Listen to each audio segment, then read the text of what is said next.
क्या आप भी जप करते में कोई गलती तो नहीं कर रहे? आज हम बात करेंगे जप के बारे में। हम बात करते हैं सनातन की और हिंदू की। तो हम लोगों को जानना चाहिए कि जप किस तरह से किया जाता है, जप विधि क्या है। जप जो हम करते हैं वो अपने आराध्य को खुश करने के लिए करते हैं।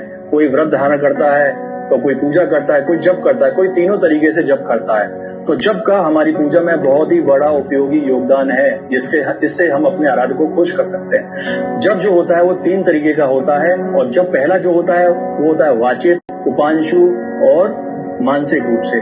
पहला जैसे अभी मैंने बताया होता है वाचिक। तो वाचिक जो जप किया था बोल के किया जाता है धीरे धीरे, लेकिन उपांशु जो आपका जप होता है उसमें इस तरीके से जप किया जाता है कि दूसरा उसकी सुन नहीं पाता है। और तीसरा मानसिक होता है, वो मन में किया जाता है। मन में करने का मतलब है उसमें होठ और जिह्वा का प्रयोग नहीं होता है। जब जो किया जाता है वो दाहिने हाथ से किया जाता है। दाहिने हाथ से करा जाता है तो उसमें अनामिका, मध्यमा और अंगूठे का प्रयोग किया जाता है।